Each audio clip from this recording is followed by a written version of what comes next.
ಕೈಯುವೆವು ನಿಮ್ಮಾಣೆ ಶಪಥಗೈಯುವೆವು ಇಲ್ಲದೆ ಈ ದೇಶ ಆಳುವೆವು ನಿಮ್ಮಾಣೆ ಬಹುಜನ ನಾಯಕ ಜಯ ಭೀಮ ಅಮರಗೊಳಿಸುವೆವು ನಿನ್ನ ನಾಮ ಚರಿತೆಯ ನಾಡಿನ ಪುಟದಲ್ಲಿ ಬರೆಯುವೆವು ನಾಡ ಕುಲದ ನನ್ನವರ ಚೈತ್ರೆಯ ನಾವುಟ ಅಭಿಮಾನದಿ ಎತ್ತಿಡಿಯುವೆವು ನಾಗಕುಲದ ನನ್ನವರ ಚರಿತೆಯ ನಾಡಿನ ಪುಟವು ತೊಂದರತ ಅವು ಸಾಗುತ್ತಿಹವು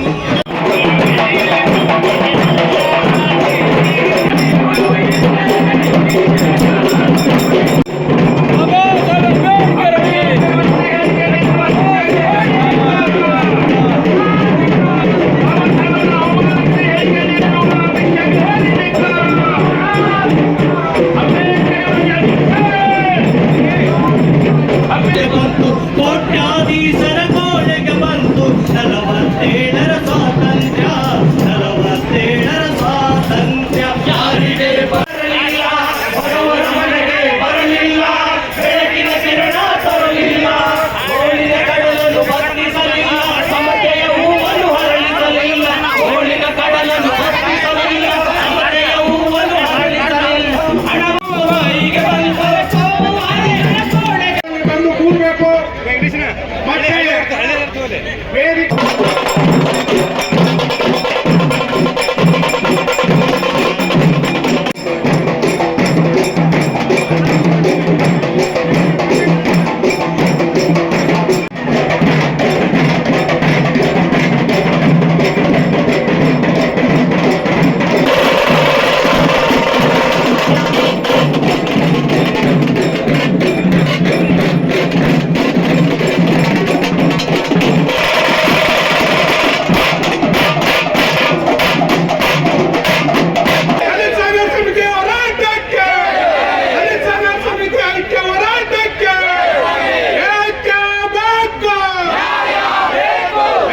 ಮೋದಿ ಮೋದಿ ಮಂಕು ಬೂದಿ ಮೋಡಿಯ ಮಾಡಿದಿ ದೇಶದಿ ಮೋಡಿಯ ಮಾಡಿ ದೇಶದಿ ಮೋಡಿಯ ಮಾಡಿದಿ ದೇಶದಿ ಮೋದಿ ಮೋದಿ ಮಂಕು ಬೂದಿ ಮೋಡಿಯ ಮಾಡಿದಿ ಬಡವರೆಲ್ಲ ಸೇರಿ ಓಟು ಹಾಕಿದರು. ವೆಂಕಟೇಶಯ್ಯ, ಗದಗ ಜಿಲ್ಲಾ ದಲಿತ ಸಂಘರ್ಷ ಸಮಿತಿಯ ಜಿಲ್ಲಾ ಸಂಚಾಲಕರು.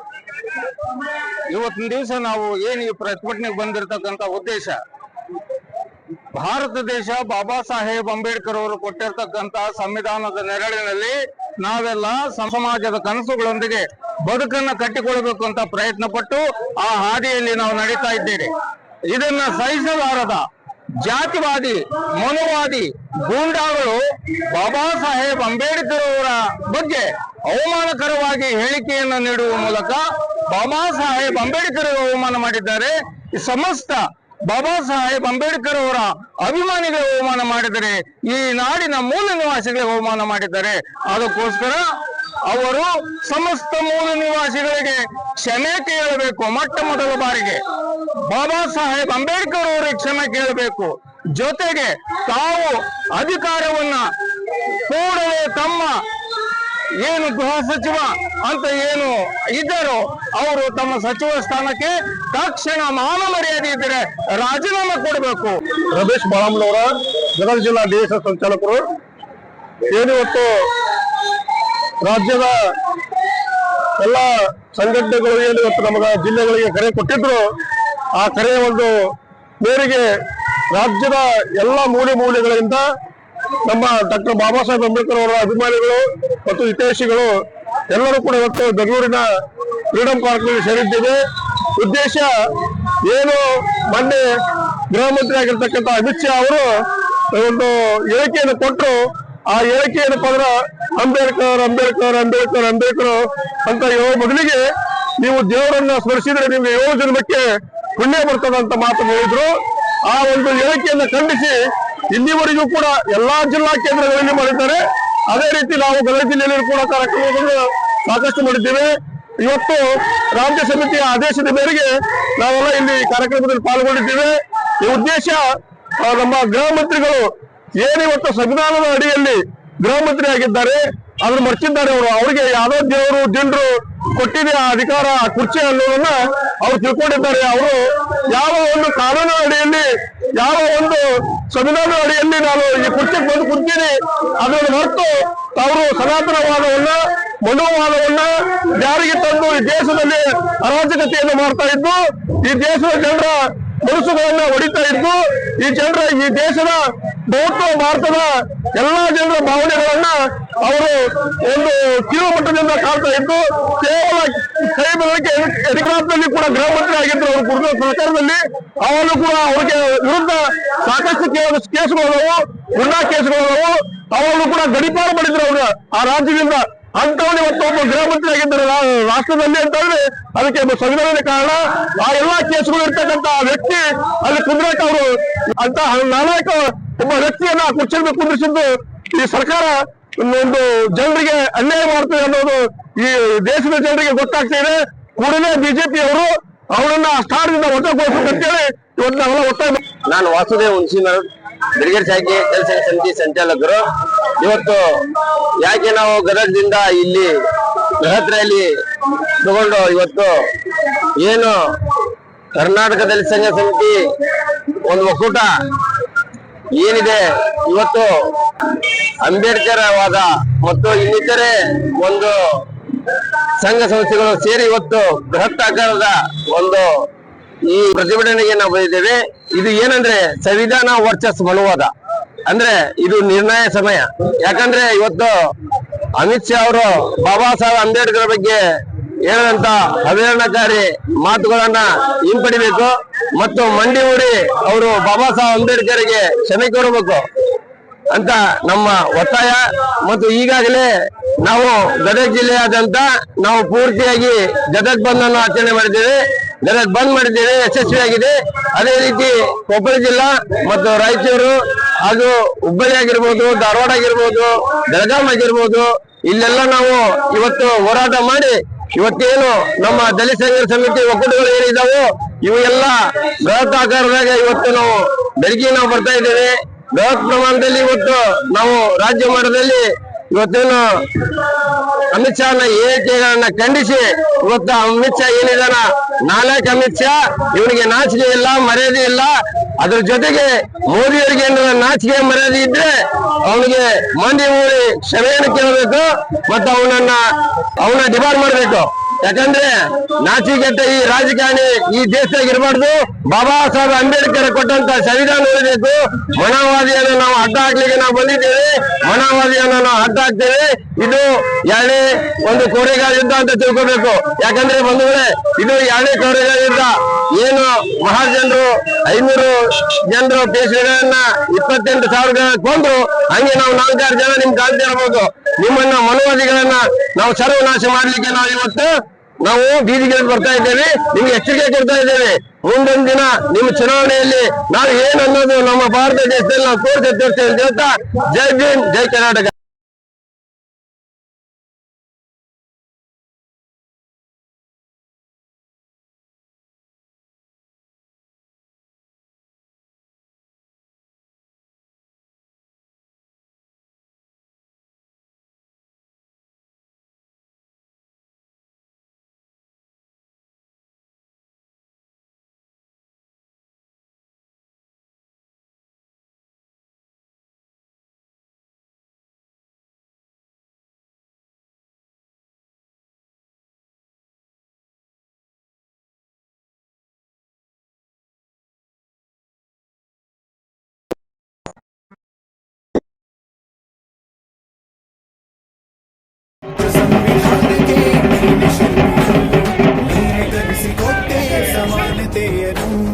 ನಿನ್ನ ಲೇಖನಿಯ ಬರಹ ದೇಶ ಖರ್ಚನೆ ಒಂದು ಮಾತು ಕೂಡ ಭೀಮ ಖರ್ಚು.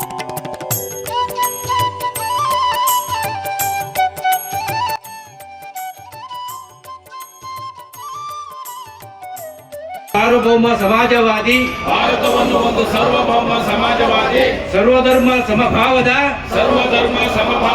ಪ್ರಜಾಸತ್ತಾತ್ಮಕ ಗಣರಾಜ್ಯವಾಗಿ ರಚಿಸಲು ಮತ್ತು ಅದರ ಸಮಸ್ತ ನಾಗರಿಕರಿಗೆ ಸಾಮಾಜಿಕ ಆರ್ಥಿಕ ಮತ್ತು ರಾಜಕೀಯ ನ್ಯಾಯ ವಿಚಾರ ಅಭಿವ್ಯಕ್ತಿ ವಿಶ್ವಾಸ ಧರ್ಮಶ್ರದ್ಧೆ ಮತ್ತು ಉಪಾಸನಾ ಸ್ವಾತಂತ್ರ್ಯ ಸ್ಥಾನಮಾನ ಹಾಗೂ ಅವಕಾಶ ಸಮಾನತೆ ದೊರೆಯುವಂತೆ ಮಾಡಲು ಮತ್ತು ವ್ಯಕ್ತಿ ಗೌರವವನ್ನು ರಾಷ್ಟ್ರದ ಏಕತೆಯನ್ನು ಹಾಗೂ ಅಖಂಡತೆಯನ್ನು ಸುನಿಶ್ಚಿತಗೊಳಿಸಿ ಅವರಲ್ಲಿ ಭ್ರಾತೃಭಾವನೆಯನ್ನು ವೃತ್ತಿಗೊಳಿಸಲು ಶ್ರದ್ಧಾಪೂರ್ವಕ ಸಂಕಲ್ಪ ಮಾಡಿದವರಾಗಿ ನಮ್ಮ ಸಂವಿಧಾನ ಸಭೆಯಲ್ಲಿ 1949ನೇ ಇಸವಿಯ ನವೆಂಬರ್ ತಿಂಗಳ 26ನೇ ತಾರೀಕು ಈ ದಿವಸ ಈ ಮೂಲಕ ಈ ಸಂವಿಧಾನವನ್ನು ಅಂಗೀಕರಿಸಿ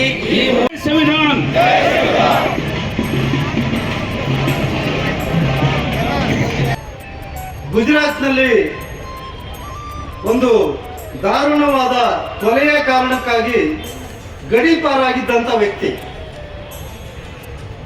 ಗುಜರಾತ್ನಲ್ಲಿ ನಡೆದಂತ ಗೋಧ್ರಾ ನರಮೇಧದ ರೂವಾರಿಗಳಲ್ಲಿ ಒಬ್ಬರಾಗಿದ್ದಂಥ ವ್ಯಕ್ತಿ, ಅಂತ ಒಬ್ಬ ದುಷ್ಟ ಧೂರ್ತ ಮನಸ್ಥಿತಿಯ ಮನುಷ್ಯ ಬಾಬಾ ಸಾಹೇಬ್ ಅಂಬೇಡ್ಕರ್ ಅವರು ಕಲ್ಪಿಸಿಕೊಟ್ಟಂತ ಸಂವಿಧಾನದ ಆಧಾರದ ಮೇಲೆ ರಚನೆಯಾಗಿರ್ತಕ್ಕಂಥ ಪಾರ್ಲಿಮೆಂಟ್ನಲ್ಲಿ ಸಂವಿಧಾನದ ಆಧಾರದ ಮೇಲೆ ರಚನೆಯಾಗಿರ್ತಕ್ಕಂಥ ಸಚಿವ ಸಂಪುಟದಲ್ಲಿ ಗೃಹ ಮಂತ್ರಿ ಆಗಿರ್ತಕ್ಕಂಥದ್ದು ಇಡೀ ಭಾರತ ದೇಶದ ದೊಡ್ಡ ದೌರ್ಭಾಗ್ಯ. ಆ ದೌರ್ಭಾಗ್ಯದಲ್ಲಿ ನಾವೆಲ್ಲರೂ ಪಾಲ್ದಾರರಾಗಬೇಕಾಗಿರೋದು ಮತ್ತೊಂದು ದುರಂತ. ನಾಲಾಯಕಾದ ವ್ಯಕ್ತಿ ಅಂತ ಹೇಳಲಿಕ್ಕೆ, ಅದನ್ನು ಸಾರಿ ಹೇಳಲಿಕ್ಕೆ ನಾವಿವತ್ತಿಲ್ಲಿ ಸೇರಿದ್ದೀವಿ. ನಾವೆಲ್ಲ ಒಂದನ್ನ ತಿಳ್ಕೋಬೇಕಾಗಿದೆ. ಯಾವ ಬಾಬಾ ಸಾಹೇಬರು ರಚಿಸಿಕೊಟ್ಟಂತ ಸಂವಿಧಾನದ ಆಧಾರದ ಮೇಲೆ ರಚನೆಯಾಗಿರ್ತಕ್ಕಂಥ ಆ ಪಾರ್ಲಿಮೆಂಟ್ ಅಲ್ಲಿ ಸಂವಿಧಾನದ ಹೆಸರಿನಲ್ಲಿ ಪ್ರಮಾಣ ವಚನ ಸ್ವೀಕಾರ ಮಾಡಿ ಅಲ್ಲಿ ಗೃಹ ಮಂತ್ರಿಯಾಗಿ ಈ ದೇಶದ ಎಲ್ಲಾ ನಾಗರಿಕರ ಹಕ್ಕುಗಳನ್ನು ರಕ್ಷಣೆ ಮಾಡಲಿಕ್ಕೆ ಈ ಮನುಷ್ಯ ಅಲ್ಲಿ ಕೂತಿದಾನೋ, ಆ ಮನುಷ್ಯ ಬಾಬಾ ಸಾಹೇಬ್ರ ಬಗ್ಗೆ ಅತ್ಯಂತ ತುಚ್ಛವಾಗಿ, ಅತ್ಯಂತ ಕ್ಷುಲ್ಲಕವಾಗಿ, ಅತ್ಯಂತ ಹೀನಾಯವಾದ ಮಾತನ್ನ ಅಲ್ಲಿ ಮಾತಾಡಿದ್ದಾರೆ. ಆ ಮಾತನ್ನ ಇಡೀ ದೇಶ ಒಕ್ಕೊರಲಿಂದ ಇವತ್ತು ಖಂಡಿಸ್ತಾ ಇದೆ. ಇಡೀ ದೇಶ ಕಾಶ್ಮೀರದಿಂದ ಕನ್ಯಾಕುಮಾರಿಯವರೆಗೂ ಅಮಿತ್ ಶಾ ವಿರುದ್ಧ ಪ್ರತಿಭಟನೆಯನ್ನ ಹೋರಾಟವನ್ನ ಮಾಡ್ತಾ ಇದೆ. ಕೇವಲ ದಲಿತರು ಮಾತ್ರ ಅಲ್ಲ, ಈ ದೇಶದಲ್ಲಿ ಪ್ರಜಾಪ್ರಭುತ್ವವನ್ನು ಗೌರವಿಸುವವರು, ಸಂವಿಧಾನವನ್ನು ಗೌರವಿಸುವವರು, ಸಮಾನ ಮನಸ್ಥಿತಿಯನ್ನು ಉಳ್ಳಂತವರು, ನಾಗರಿಕ ಹಕ್ಕುಗಳನ್ನು ಗೌರವಿಸುವಂತವರು ಎಲ್ಲರೂ ಅಮಿತ್ ಶಾ ಅವರನ್ನ ವಿರೋಧಿಸಿ ಅವರು ರಾಜೀನಾಮೆ ಕೊಡಬೇಕು ಅಂತ ದೇಶಾದ್ಯಂತ ಹೋರಾಟವನ್ನ ಪ್ರತಿಭಟನೆಯನ್ನ ಮಾಡ್ತಾ ಇದ್ದಾರೆ. ಆದರೆ ಈ ದೇಶವನ್ನು ಮುನ್ನಡೆಸಬೇಕಾ ಇರ್ತಕ್ಕಂಥ ಪ್ರಧಾನಿ ನರೇಂದ್ರ ಮೋದಿ, ಈ ದೇಶದ ಕೋಮುವಾದದ ರೂವಾರಿಯಾದಂತ ಪ್ರಧಾನಿ ನರೇಂದ್ರ ಮೋದಿ, ಈ ದೇಶದಲ್ಲಿ ಅರಾಜಕತೆಯನ್ನು ಹುಟ್ಟುಹಾಕ್ತಿರ್ತಕ್ಕಂಥ ಪ್ರಧಾನಮಂತ್ರಿ ನರೇಂದ್ರ ಮೋದಿ ಅವರು ಈ ಅಮಿತ್ ಶಾ ಮಾತನ್ನ ಸಮರ್ಥಿಸಿಕೊಂಡು ಅಮಿತ್ ಶಾ ಹೇಳಿರೋದ್ರಲ್ಲಿ ಏನು ತಪ್ಪಿದೆ, ಅವರು ಸರಿಯಾಗಿ ಹೇಳಿದ್ದಾರೆ ಅಂತಕ್ಕಂಥ ಧೂರ್ತ ವಾದವನ್ನ ಅವರು ಮಾಡ್ತಾ ಇದ್ದಾರೆ. ನಾವೆಲ್ಲ ಇವತ್ತಿಲ್ಲಿ ಸೇರಿದ್ದೀವಿ, ನಿಮಗೆ ಗೊತ್ತಿದೆ ಮಾಡ್ತೇವೆ, ಅವ್ರನ್ನ ಕಿತ್ತಾಕ್ತೀವಿ ಅಂತಕ್ಕಂಥ ಘೋಷಣೆಯನ್ನು ನಾವು ಅವತ್ತು ಮೊಳಗಿಸಿದ್ವು. ಅದರ ಪ್ರಕಾರ ಕರ್ನಾಟಕದಲ್ಲಿದ್ದಂತ ಕೋಮುವಾದಿ ಬೀಜವನ್ನ ಇಲ್ಲಿ ನಾವು ಅಧಿಕಾರಕ್ಕೆ ತಂದಿದ್ದೀವಿ. ಇವತ್ತು ಈ ವೇದಿಕೆ ಮೂಲಕ ಯಾವ ಅಮಿತ್ ಶಾ ಮತ್ತು ನರೇಂದ್ರ ಮೋದಿ ಬಾಬಾ ಸಾಹೇಬ್ ಅಂಬೇಡ್ಕರ್ ಅವರಿಗೆ ಅವಮಾನವನ್ನು ಮಾಡ್ತಿದ್ದಾರೆ. ಸಂವಿಧಾನದ ಹೆಸರಲ್ಲಿ ಸಂವಿಧಾನಕ್ಕೆ, ಪಾರ್ಲಿಮೆಂಟ್ಗೆ ನಮಸ್ಕಾರ ಮಾಡಿ ಸಂವಿಧಾನಕ್ಕೆ, ಬಾಬಾ ಸಾಹೇಬರ ಎದೆಗೆ ಗುಳ್ಳಿಕ್ಕುವಂತ ಕೆಲಸವನ್ನ ಮಾಡ್ತಿದ್ದಾರೆ. ಇವರನ್ನ ಕಿತ್ತೋಗಿ ಅವರಲ್ಲಿ ಮೊಳಗಿಸಬೇಕಾಗಿದೆ. ನೀವೆಲ್ಲರೂ ಒಂದು ತೀರ್ಮಾನವನ್ನು ಮಾಡಬೇಕಾಗಿದೆ.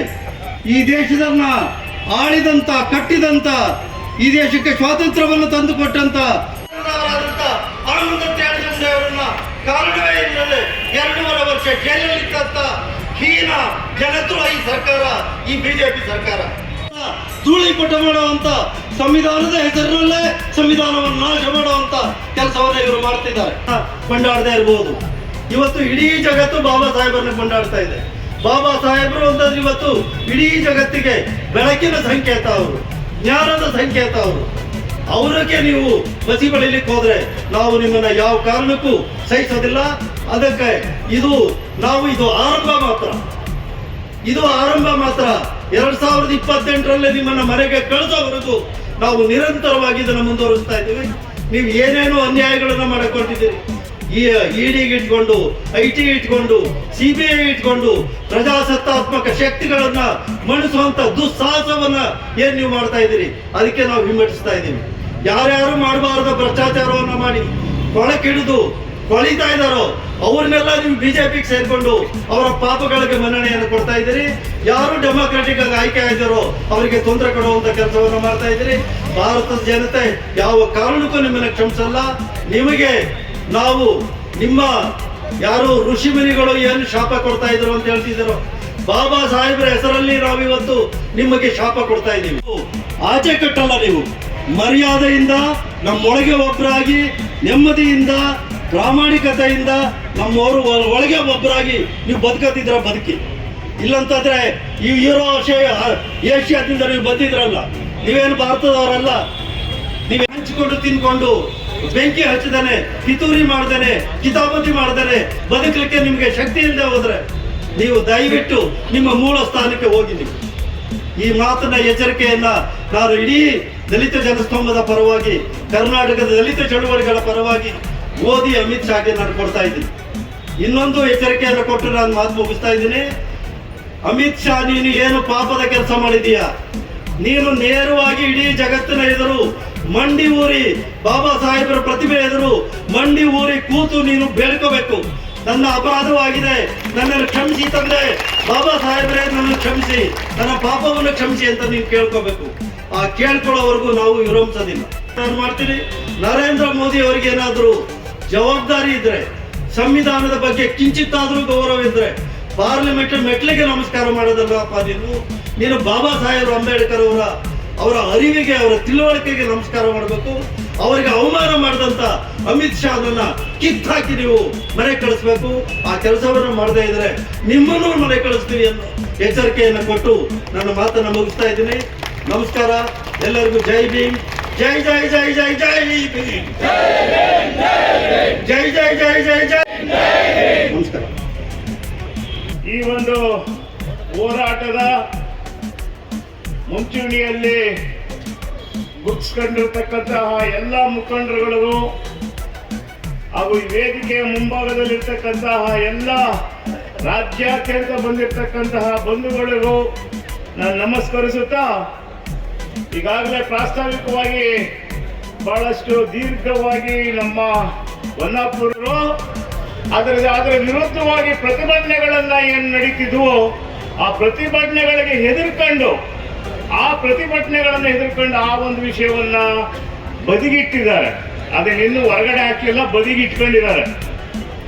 ಈ RSS ಈಗಾಗಲೇ 125 ವರ್ಷಗಳಿಂದ ಈ ಮನುಧರ್ಮವನ್ನ ಈ ದೇಶದಲ್ಲಿ ತರಬೇಕು ಅಂತ ಅನ್ನೋದನ್ನ ಯಾವ ಕನಸನ್ನ ಕಾಣ್ತಿದ್ದಾರೆ. ಅದಕ್ಕೆ ಪೂರಕವಾಗಿ ನಮ್ಮ ಕೇಂದ್ರ ಸರ್ಕಾರ ಕೂಡ ಅದಕ್ಕೆ ಪೂರ್ವಕವಾಗಿದೆ ಅಂತಂದ್ರೆ ತಪ್ಪಾಗಲ್ಲ. ಈ ಒಂದು ವಿಷಯದಲ್ಲಿ ಇಂಥ ಹೋರಾಟಗಳಿಂದ ನಾವು ಏನನ್ನು ಸಾಧಿಸಕ್ಕಾಗಲ್ಲ.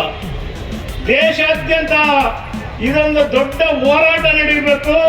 ಆ ಹೋರಾಟಗಳ ಮುಖಾಂತರ ಅವರನ್ನ ಹೊರಗಡೆ ಇಡಬೇಕೇ ಹೊರತು ನಾವು ಇಷ್ಟೇ ಜನ ಸೇರ್ಕೊಂಡು ಇಲ್ಲಿ ಹೋರಾಟ ಮಾಡ್ತೀವಿ ಅಂತಂದ್ರೆ ಅವ್ರಿಗೆ ಯಾವುದೇ ಎಚ್ಚರಿಕೆ ಕೊಟ್ಟಂಗಾಗಲ್ಲ. ಈ ವಿಷಯದಲ್ಲಿ ನಮ್ಮ ಎಲ್ಲ ಮುಖಂಡರುಗಳಲ್ಲೂ ನಾನು ಕೇಳ್ಕೊಳ್ಳೋದು, ಈ ದೇಶದಲ್ಲೇ ಸಂಘಟನೆ ಆಗಬೇಕು. ಈ ದೇಶದಲ್ಲಿನೇ ಈ ಸಂವಿಧಾನವನ್ನ ರಕ್ಷಣೆ ಮಾಡುವಂತ ಒಂದು ಶಕ್ತಿ ಬೆಳಿಬೇಕು. ಆಗಲೇ ನಾವು ಈ ಮನುಧರ್ಮವಾದಿಗಳನ್ನ ಹೊರಗಡೆ ಇಡೋದಕ್ಕೆ ಸಾಧ್ಯ ಅಂತ ಅನ್ನೋದನ್ನ ಹೇಳ್ತಾ ಇದ್ದೀನಿ. ಇದ್ರ ಜೊತೆಗೆ ನಮ್ಮವರೇ ಆದಂತವ್ರನ್ನ ಇಟ್ಕೊಂಡು ಅವ್ರನ್ನ ಮಾತಾಡೋದಕ್ಕೆ ಪ್ರಿಯಾಂಕಾ ಖರ್ಗೆ ವಿರುದ್ಧ ಛಲವಾದ ನಾರಾಯಣ ಸ್ವಾಮಿಯನ್ನು ಎತ್ಕಟ್ಕೊಂಡಿದ್ದಾರೆ. ಅವ್ರಿಗೆ ಮಾತಾಡೋದಕ್ಕೆ ಶಕ್ತಿ ಇಲ್ಲ, ಅವ್ರು ಮಾತಾಡಲ್ಲ. ಛಲವಾದ ನಾರಾಯಣ ಸ್ವಾಮಿಯನ್ನೇ ಬಿಟ್ಟು ಅವನು ಖರ್ಗೆ ವಿರುದ್ಧ ಬಲಪಡಿಸಿ ಎಷ್ಟೇ ಗುಂಪುಗಳಿರಲಿ ಆ ವಿಷಯ ಬಂದಾಗ ನಾವೆಲ್ಲ ಒಟ್ಟಿಗೆ ಆಗಬೇಕು. ಆ ಒಟ್ಟಿಗೆ ಆಗೋದ್ರ ಮುಖಾಂತರ ನಮ್ಮ ಒಂದು ಸಂವಿಧಾನವನ್ನ ರಕ್ಷಣೆ ಮಾಡ್ಕೋಬೇಕು, ನಮ್ಮ ಹಕ್ಕುಗಳನ್ನ ನಾವು ರಕ್ಷಣೆ ಮಾಡ್ಕೋಬೇಕು. ನಮ್ಮ ಹಕ್ಕುಗಳ ವಿರುದ್ಧ ಏನು ಈ ಕೇಂದ್ರ ಸರ್ಕಾರ ನಡೆಸ್ತಾ ಇದೆ ಅದರ ವಿರುದ್ಧವಾಗಿ ನಾವು ಹೋರಾಟಗಳನ್ನು ಮಾಡಬೇಕು. ಹಾಗಾಗಿ ನಾವೆಲ್ಲ ಮುಂದಿನ ದಿನಗಳಲ್ಲಿ ಹೆಚ್ಚಿನ ಸಂಖ್ಯೆಯಲ್ಲಿ ನಾವು ನಮ್ಮ ಸಂಘಟನೆಗಳನ್ನ ಬಲಗೊಳಿಸೋಣ. ಆ ಬಲಗೊಳಿಸೋದ್ರ ಮುಖಾಂತರ ಏನು ನಮ್ಮಲ್ಲೇ ಇದ್ದು ನಮ್ಮ ಅಧಿಕಾರದ ಒಂದು ದಾಹಕ್ಕಾಗಿ ಹೋಗಲು ಸೇರ್ಕೊಂಡಿದ್ದಾರೆ ಅವ್ರನ್ನು ಮನಪರಿವರ್ತನೆ ಮಾಡುವಂತ ಒಂದು ವಿಷಯವನ್ನು ಕೂಡ ನಾವು ಮಾಡೋಣ ಅಂತ ಹೇಳಿ ಅಂಬೇಡ್ಕರ್ ಬಗ್ಗೆ ಅವಹೇಳನಕಾರಿ ಮಾತನಾಡಿರುವ ಅಮಿತ್ ಶಾಮಿಗೆ, ಕೇಂದ್ರ ಬಿಜೆಪಿ ಸರ್ಕಾರಕ್ಕೆ, ಸಂವಿಧಾನ ವಿರೋಧಿ ಬಿಜೆಪಿ ಸರ್ಕಾರಕ್ಕೆ, ಪ್ರಜಾಪ್ರಭುತ್ವ ವಿರೋಧಿ ಬಿಜೆಪಿ ಸರ್ಕಾರಕ್ಕೆ, ಸಂಸದೀಯ ಪ್ರಜಾಪ್ರಭುತ್ವ ವಿರೋಧಿ ಬಿಜೆಪಿ ಸರ್ಕಾರಕ್ಕೆ, ಜನ ವಿರೋಧಿ ಬಿಜೆಪಿ ಸರ್ಕಾರಕ್ಕೆ. ಈಗ ಈ ಪ್ರತಿಭಟನಾ ಸಭೆ ಸಮುದಾಯಗಳ ಬಂಧುಗಳೇ, ದಲಿತ ಚಳವಳಿಯ ತಡವಾಗಿದೆಯಲ್ಲ, ಯಾಕೆ ನೀವು ಇದನ್ನ ಈ ಕಾರ್ಯಕ್ರಮವನ್ನು ಇಷ್ಟು ತಡವಾಗಿ ಹಮ್ಮಿಕೊಂಡಿದ್ದೀರಿ ಅನ್ನುವಂಥ ಮಾತನ್ನ ಪತ್ರಕರ್ತರು ಕೇಳ್ತಾ ಇದ್ರು. ಅದಕ್ಕೆ ನಾವು ಹೇಳಿದ್ವಿ, ಅಮಿತ್ ಶಾ ಈ ಮಾತುಗಳನ್ನು ಹೇಳಿದ ಮೇಲೆ ಇಡೀ ರಾಜ್ಯದ ದೇಶದ ಉದ್ದಗಲಕ್ಕೂ ಕೂಡ ಪ್ರತಿಭಟನೆಗಳೇ ವ್ಯಾಪಕವಾಗಿ ಇದ್ದಿದ್ದನ್ನ ತಾವೆಲ್ಲರೂ ಕೂಡ ನೋಡಿದ್ದೀರಿ. ರಾಜ್ಯದಲ್ಲಿ ಬಹುಶಃ ಈ ಒಂದು ವಿಚಾರಕ್ಕೆ ಮಾಡಿರುವಂತ ಬಂಧುಗಳು ಬಹುಶಃ ಯಾವುದೇ ಸಂದರ್ಭದಲ್ಲಿ ಮಾಡಿಲ್ಲ. ಅದು ದಲಿತ ಚಳವಳಿಯ ತಾಕತ್ತು ಅನ್ನೋದನ್ನ ನಾವಿವತ್ತು ಅದನ್ನ ಗಮನಿಸಬೇಕಾಗತ್ತೆ. ಈ ದೇಶದಲ್ಲಿ ಇವುಗಳು ಇದೆಯಾ ಹೇಳ್ಬೇಕು ನೀವು. ಇದೆಯಾ ಸ್ವಾತಂತ್ರ್ಯ? ಇದೆಯಾ ಸಮಾನತೆ? ಇದೆಯಾ ಭ್ರಾತೃತ್ವ? ಇದೆಯಾ? ಇನ್ ಯಾತಕ್ಕೋಸ್ಕರ ಈ ದೇಶ? ಈ ದೇಶವನ್ನ ಕಟ್ಟಿದವ್ರು ಯಾರು? ಈ ದೇಶದ ಕಸವನ್ನ ತೆಗೆದವ್ರು ಯಾರು? ಈ ದೇಶಕ್ಕೆ ಬೆಳೆಯನ್ನ ಬೆಳೆದವ್ರು ಯಾರು? ರಾಶಿ ಮಾಡಿದವ್ರು ಯಾರು? ನಿಮ್ಗೆ ಖನಿಜ ತುಂಬಿಸಿದವ್ರು ಯಾರು? ನಾವು ಅಂಬೇಡ್ಕರ್ ಅನುಯಾಯಿಗಳು. ಅದಕ್ಕೆ ಅಂಬೇಡ್ಕರ್ ಬಗ್ಗೆ ಏನಾದ್ರೂ ನೀವು ಕಿಂಚಿತ್ತು ಸ್ವರ ಎತ್ತಿದ್ರೆ ನಿಮ್ಮ ಸ್ವರವನ್ನ ಅಡಗಿಸ್ತೀವಿ ಅನ್ನೋದಕ್ಕೆ ಇವತ್ತು ನೀವು ಸಮಾಜಗೊಂಡಿದ್ದೀರಿ. ಅಂಬೇಡ್ಕರ್ ಬಗ್ಗೆ ಮಾತನಾಡಿದ್ರೆ ನಿಮ್ಮ ಸ್ವರನ ಅಡಗಿಸ್ತೀವಿ ಅನ್ನೋದಕ್ಕೆ ಅದನ್ನು ಸೂಚ್ಯಂಕವಾಗಿ ಹೇಳಲಿಕ್ಕೆ ಇಲ್ಲಿ ಬಂದಿದ್ದೀವಿ. ಗೆಳೆಯರ ನಾನು ಅವಾಗಲೇ ಹೇಳಿದೆ,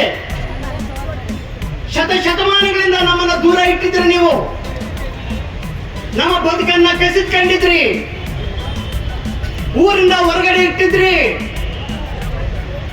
ನಿಮ್ಮ ಊರ್ ಒಳಗಡೆ ಬರ್ಲಿಕ್ಕೆ ಬಿಟ್ಟಿರಲ್ಲ ಸಾವಿರಾರು ವರ್ಷಗಳ ಕಾಲ. ಅದು ಕೇವಲ ಅಂಬೇಡ್ಕರ್ ಅವರ ನಂತರ ನೀವು ಸ್ವತಂತ್ರವಾಗಿ ಬದುಕಲಿಕ್ಕೆ ಸಾಧ್ಯವಾಯಿತು. ಕೇವಲ ಅಂಬೇಡ್ಕರ್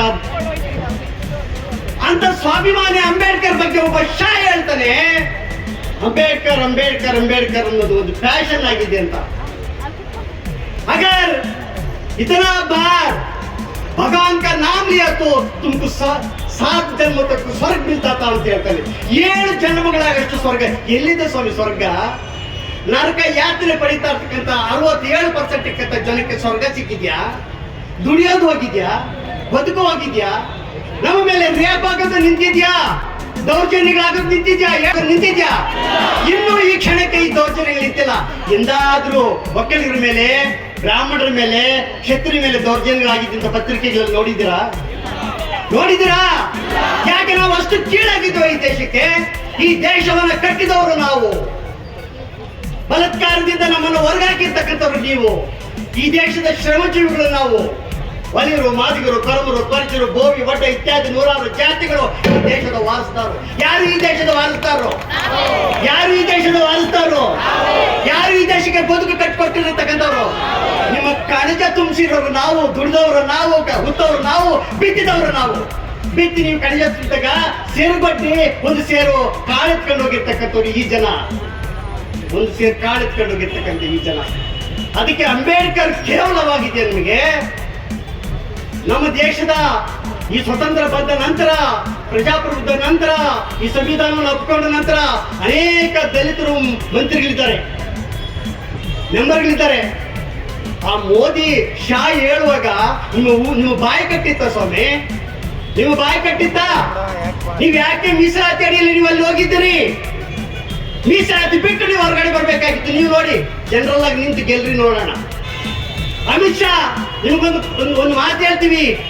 ನಮ್ಮ ಉಸಿರು ಅಂಬೇಡ್ಕರ್, ನಮ್ಮ ಉಸಿರು ಅಂಬೇಡ್ಕರ್, ನಮ್ಮ ಜೀವ ಅಂಬೇಡ್ಕರ್, ನಮ್ಮ ಬದುಕು ಅಂಬೇಡ್ಕರ್. ಇವತ್ತೇನಾದ್ರೂ ಮಾನವೀಯತೆಯಿಂದ ಬದುಕ್ತಾ ಇದ್ದೀವಿ ಅಂತಂದ್ರೆ ಅದಕ್ಕೆ ಕಾರಣಕರ್ತರಾಗಿರ್ತಕ್ಕಂಥವ್ರು ಡಾಕ್ಟರ್ ಬಾಬಾ ಸಾಹೇಬ್ ಅಂಬೇಡ್ಕರ್.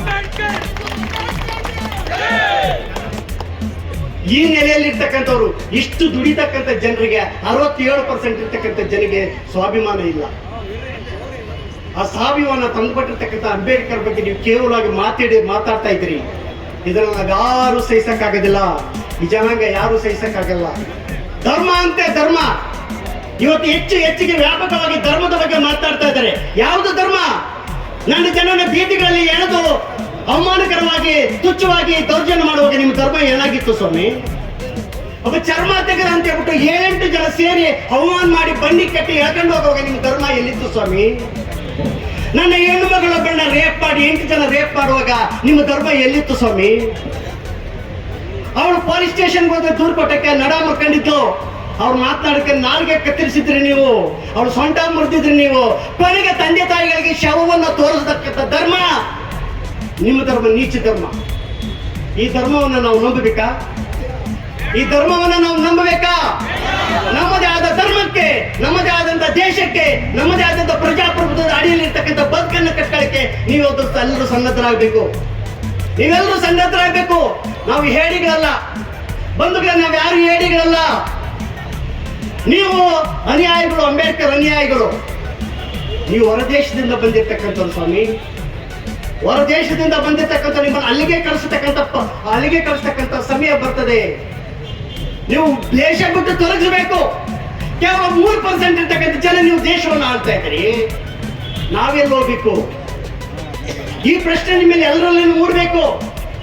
ನೀವು ನಿಮ್ಮ ಅಧಿಕಾರಕ್ಕಾಗಿ, ನೀವು ನಿಮ್ಮ ಸ್ವಾಭಿಮಾನಕ್ಕಾಗಿ, ನಿಮ್ಮದೇ ಆದಂತ ಧರ್ಮವನ್ನು ಸ್ಥಾಪನೆ ಮಾಡ್ಕೊಳ್ಳೋಕ್ಕಾಗಿ ನೀವು ಸನ್ನದ್ಧರಾಗಬೇಕು. ಆಗ ಮಾತ್ರ ಬದಲಾವಣೆಗೆ ಸಾಧ್ಯ ಅಂತ ನನಗೆ ಅನಿಸ್ತದೆ.